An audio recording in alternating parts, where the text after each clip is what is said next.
Hello everyone. My name is Anastasia. I am iOS developer from Ukraine. Let's start with a few words about myself. I have two cats. They are rescue cats, Umberto and Gustav, and you can see Umberto on the picture. Just to be clear, he is on the right. Also, over the year I visited many NSLondon meetups, but it's my first time speaking. I'm super excited, but also terrified, so wish me luck. Over the course of my career, I've been working on a few popular products such as Depop, Monzo, and Payment Sense, and A/B testing always been a big part of my job. So today I want to share with you my experience with A/B testing. Two words about A/B testing just to get everyone on the same page. A/B testing is an experimentation approach for comparing different variants of the same application. A/B testing tries to measure the user's response to variant A compared to variant B. It tries to determine which one is more effective according to some metrics. It does so by splitting the user base into two groups, where one group only sees variant A, while another group only sees variant B. It's also possible to have more than two variants in comparison, in which case the user base is split into more groups accordingly. A/B testing is not a new concept in software engineering, but it really took off when A/B testing infrastructure, services, and tools had matured and became more available. For example, on this graph you can see how the number of A/B tests per week had been at relatively low for a while, but then it exploded once the experimentation platform allowed them to run multiple experiments in parallel. Today, A/B testing is an essential part of software engineering, and leading tech companies run more than 10,000 A/B tests annually. There are many popular A/B testing services available on the market, but the biggest players are Optimizely and Firebase. So, our plan for today. We will take a critical look at often overlooked engineering challenges and hidden costs of A/B testing. We will explore how A/B testing increases code complexity and introduces risks of data corruption. We will also see how it complicates testing and debugging. And finally, we will shed light on its impact on developer experience and user satisfaction. So, let's start with code complexity.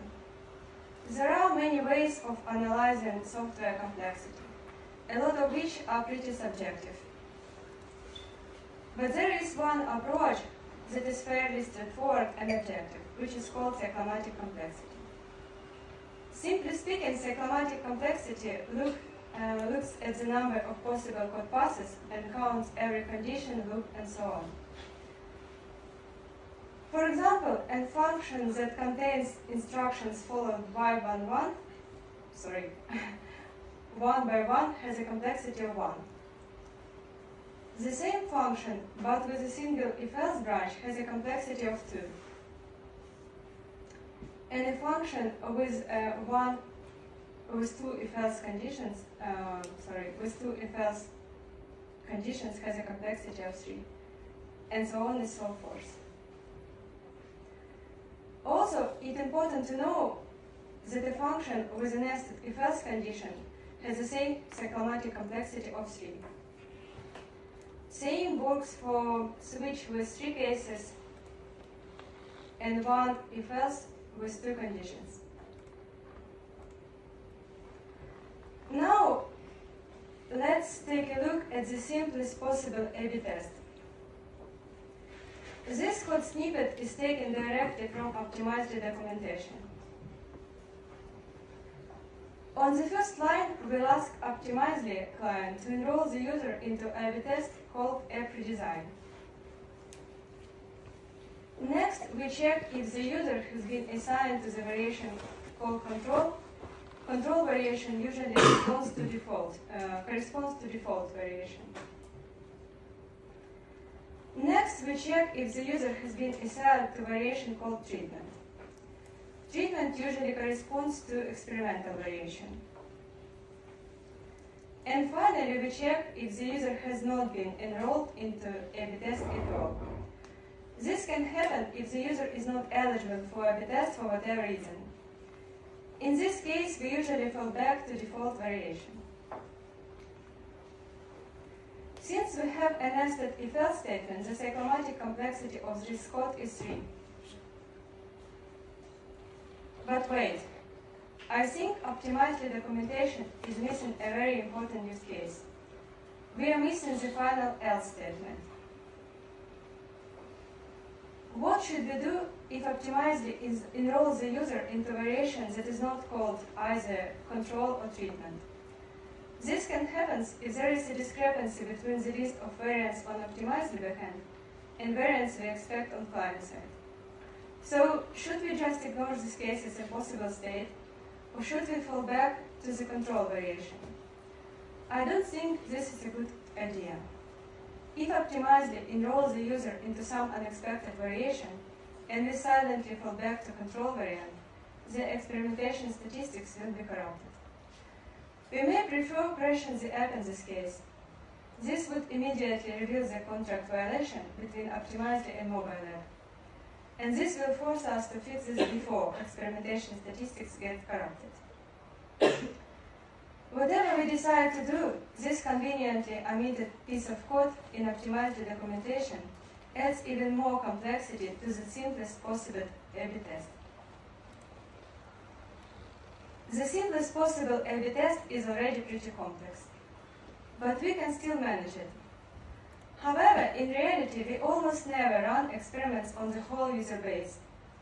Product owners usually want us to run experiments on some narrow group of users. For example, often experiments are limited to users from one country to avoid the need for localization. It's also common to run experiments that use new system capabilities and APIs. For example, an experiment may compare bar chart with a new pie chart, which requires iOS 17.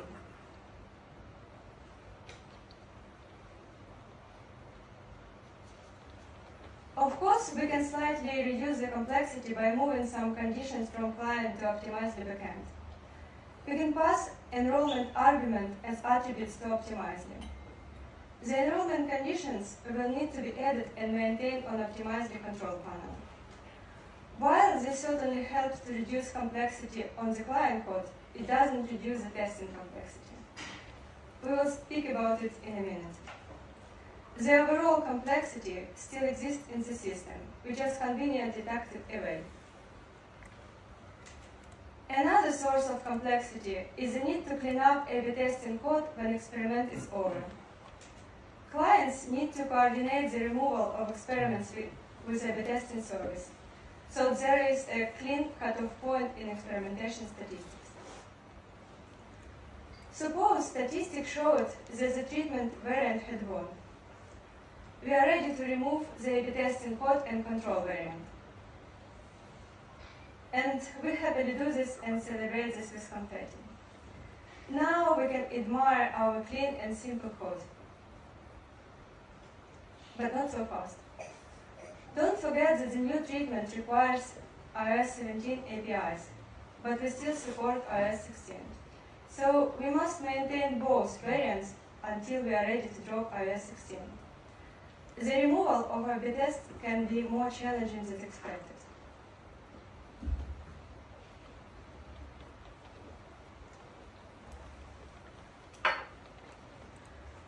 So far, we saw how adding a simple A/B test directly adds complexity into the system. But it's seldom the case that the impact of adding A/B test is limited to just its setup and cleanup. Often there will be additional logic spread around the code base to support this A/B test. I like to call this phenomenon experiment-induced damage. Here is a simple example from my experience. Suppose we want to run an experiment where we compare two different versions of the home screen layout. But we want to account for users that seldom terminate and restart the app. A lot of active users just minimize the app and return to it later. So we want to ensure that they can still be enrolled into experiment. When they minimize and later return to the app, we observe when the app returns to foreground and then reload the home screen. We want to keep implementation simple and robust. We could surgically refresh parts of the UI on existing home view controller, but a simpler solution is to just recreate the home view controller and let the screen choose the correct layout depending on IP test when installed views. Despite this code being very simple, it adds even more complexity to the code base. This code wouldn't be needed unless we run this experiment. That's why I call it experiment-induced damage. Now let's talk about A/B testing. Now let's talk about how A/B testing introduces risks of data corruption and loss. Not all experiments simply compare UI variations. Often we want to compare variations in functionality, or see if a brand new functionality improves some business metrics. Even payment and subscription models can be A/B tested. Experimental functionality may manipulate user data in a way that is not compatible with existing functionality. When such an experiment is removed, this may leave the user data in a changed state that is hard or impossible to undo. Experimental functionality may also provide the user with new way of creating content. If this functionality is later removed, the user may lose access to their new content. I will show a user review that complains about this problem on Spotify. Now let's revisit the previous example where we reloaded the home screen. But this time, user is in the middle of the filling out checkout form. They switch to their notes to copy some information.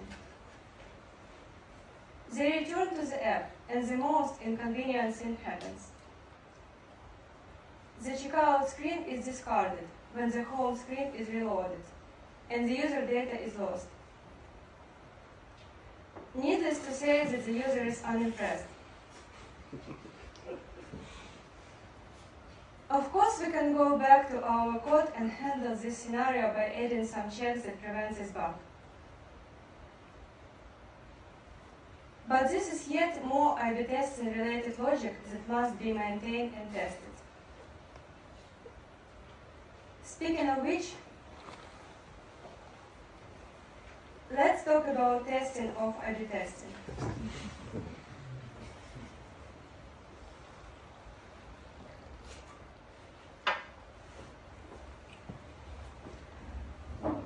We saw how A/B testing increases psychomatic complexity of our code.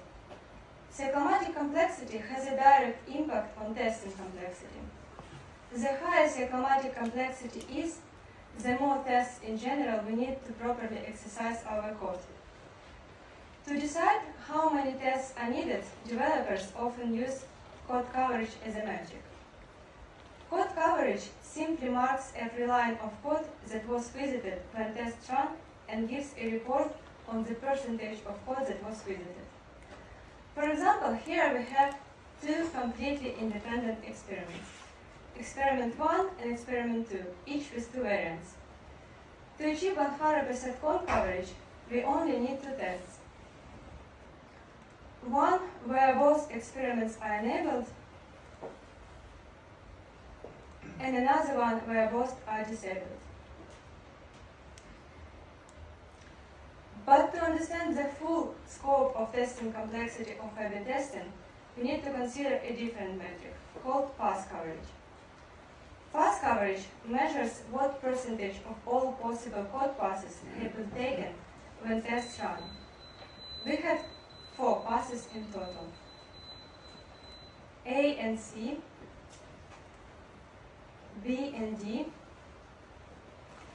B and C,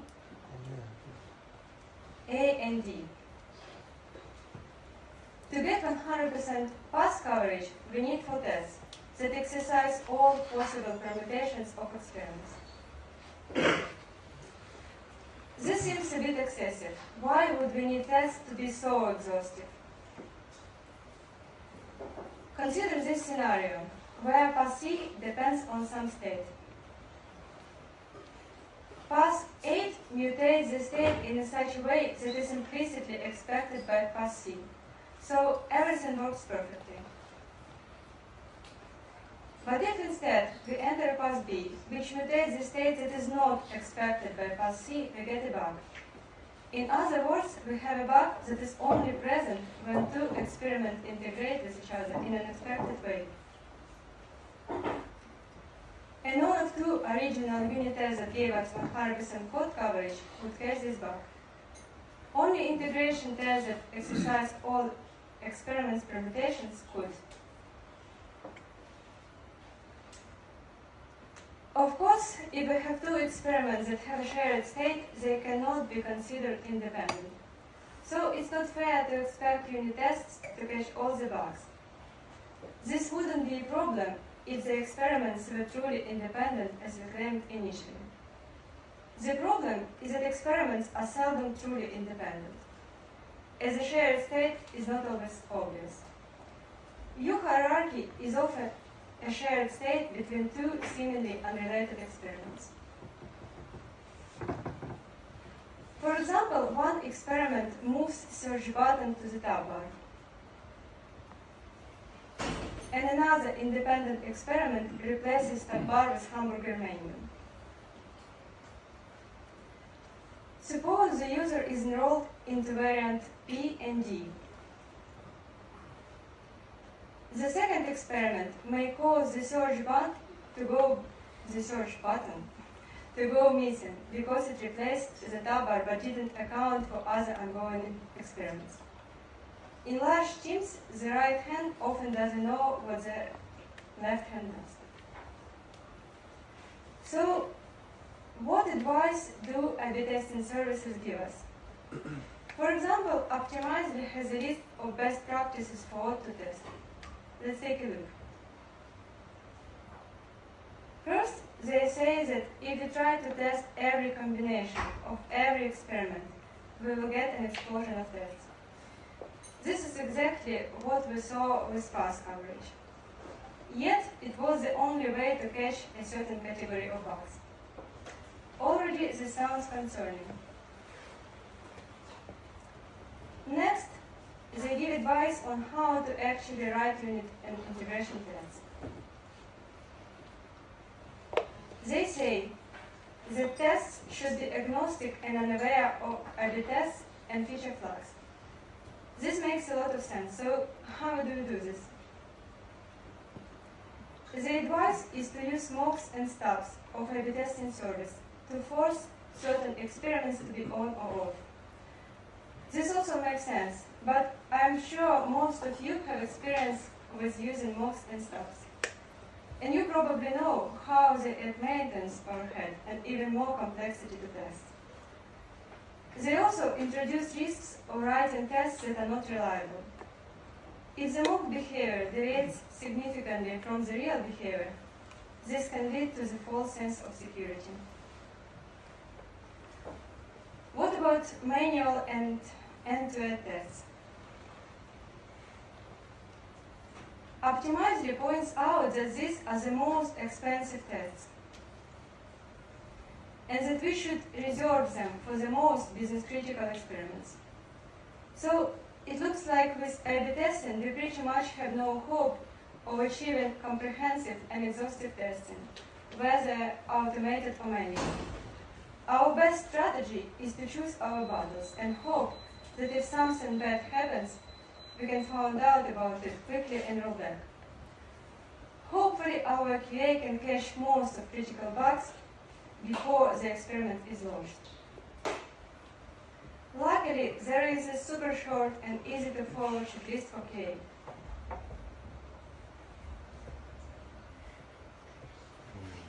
So,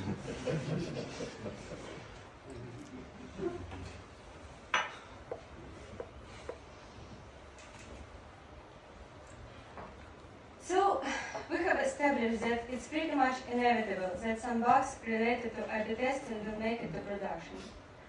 How do we track them down and debug? Suppose we start getting crash reports in our issue tracking services such as Crashlytics. We can look at stack traces to narrow down and reproduce the issue. Sometimes stack traces are straightforward, and we can reproduce and fix the crash easily.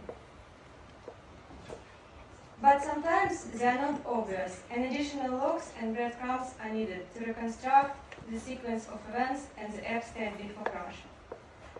This can be very challenging for apps that have a lot of A/B testing, because there could be hundreds of combinations of possible passes and states.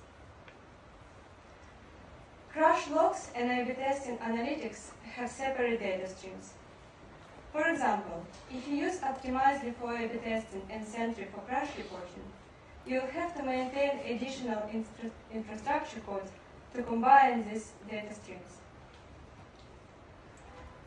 Mobile clients will need to add A/B testing data as breadcrumbs to crash reports. A/B testing can make customer support harder and FAQs unreliable. Not all bugs result into crashes. Some bugs will go unnoticed until users start complaining. And this is where customer support comes in. Here is a question on Stack Exchange where a customer support member complains that their colleague was not able to follow their instructions because part of the web page they saw didn't exist for their colleague. User will have similar negative experience with FAQ instructions and screenshots if they don't match the actual website or mobile application they see. And this is how I imagine the work of customer support with a lot of A/B testing.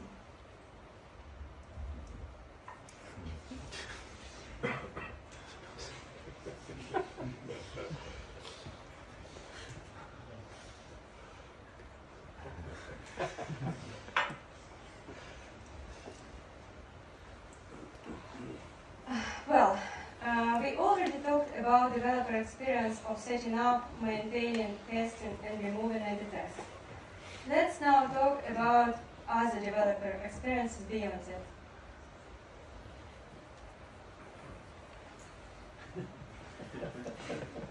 When A/B testing becomes slightly highly available, it results into a culture of aggressive and rapid experimentation. We saw on the graphic where Bing went from dozens to hundreds of concurrent experiments as their A/B test infrastructure matured. Development teams can become addicted to A/B testing and decide to run every possible change as an experiment first. This makes the decision-making on what to build seem easier, and the price of mistakes, including engineering mistakes, seem lower.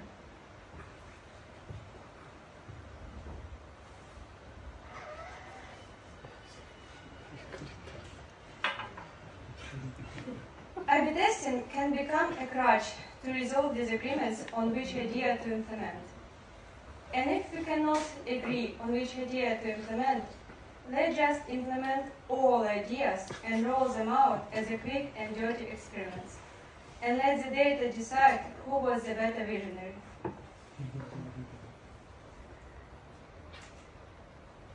Rapid A/B testing encourages quick and dirty experiments because they are expected to be short-lived and potentially disposable.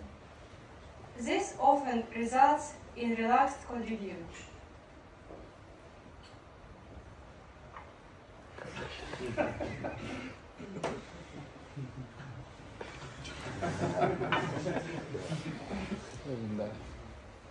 So there is little motivation for developers to take time and write high-quality code for their experiments. There is usually a promise to polish the solution or even rewrite it completely if the experiment succeeds in the future. But as we all know, no solution is more permanent than the temporary one. Business people are usually experienced in web and think in web terms. They tend to underestimate the complexity of mobile A/B testing. Life cycle and release management of web application is very different to mobile applications. We can instantly deploy a new version of a website, and every single user immediately gets an update as soon as they refresh the app. With mobile apps, there is no guarantee that the user will update the app, and multiple app versions can exist in production simultaneously. This means that if web experiment has a bug, it can just be fixed and redeployed immediately. But if mobile experiment has a bug, the whole A/B test may need to be aborted. There will be always users that haven't updated the app and still have the bug. But perhaps the biggest problem with A/B testing is that most A/B tests fail. This fact is well documented. AppSummer says that only 1 out of 8 experiments succeed. Google and Microsoft reports only 10 to 20% of experiments succeed, and other large-tech companies report similar numbers. Of course, companies don't have any problems with it. After all, A/B testing has been one of the biggest drivers of business results ever. This article promotes the idea that even though most of your A/B tests fail, it's okay. And this article makes an argument that there are no failed A/B tests at all. It says that we need to learn how to extract value from every failure. It promotes the mindset, what doesn't kill you makes you stronger. All this is great. Even though I take a critical look at A/B testing today, it's hard to disagree with these articles. The value of A/B testing for business is huge. You cannot disagree with it.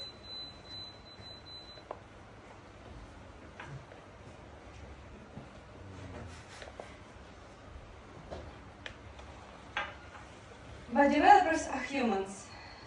We are not cold and calculated machines or faceless companies. We can try to convince ourselves that seeing most our work go into trash is perfectly fine, because it benefits the business. But it's guaranteed to take a toll on your mental health in long term. I couldn't find the quote, but I remember reading an account of one of the engineering managers who spent years working on Facebook timeline. He said that their development team has a very high burnout rate because more of the developers had almost no code contributions that survived A/B testing.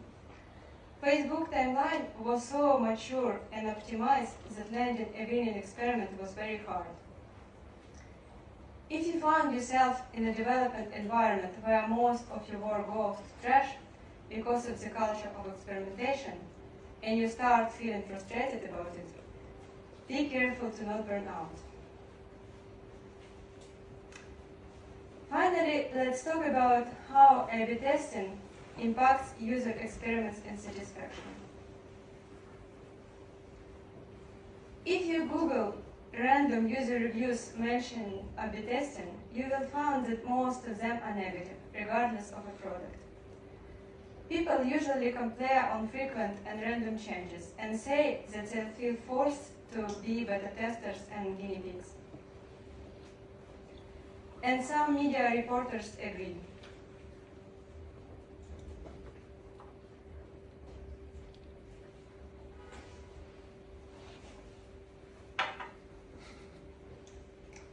Yeah, I really like this quote from one of user reviews.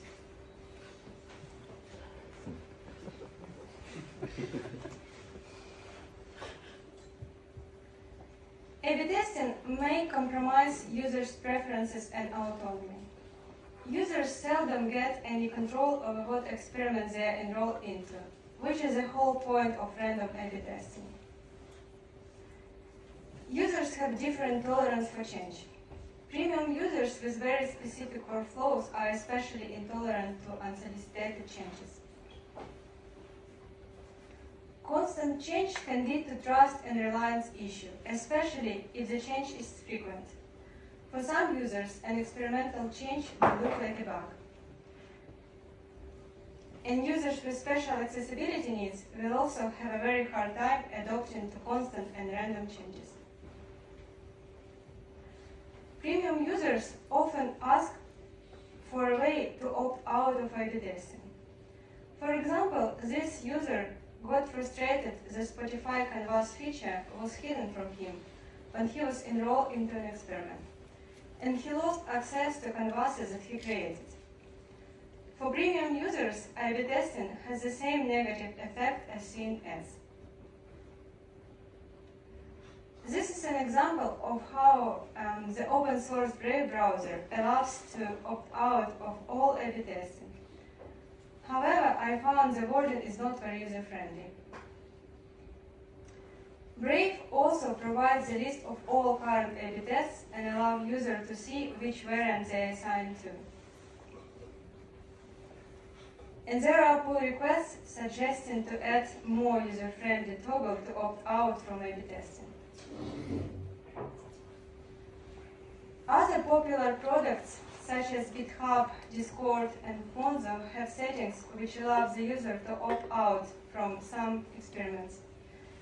This is great, but the option to opt out from all experiments would be even better. A/B testing tends to be short-sighted, which makes sense because rapid experimentation focuses on immediate business metrics, usually conversion rates. But it's easy to lose sight of long-term effect and overall user experience when considering results of an experiment. Here is an example from Facebook where they launched an experiment to deliver fewer push notifications to users, which resulted into an immediate drop of retention rates. But they decided to carry on with the experiment for a few more months, and so the retention rate to eventually go up due to overall better user experience. Also, don't forget that A/B testing cannot find taller mountains. You can climb higher on the mountain your own, but you cannot use A/B testing to find a new mountain. If your product really needs a complete revamp, then no amount of A/B testing can save it. True innovations cannot be done through A/B testing. We need to start recognizing that there is ethical and unethical A/B testing. As developers, we can push our teams and companies to practice ethical A/B testing.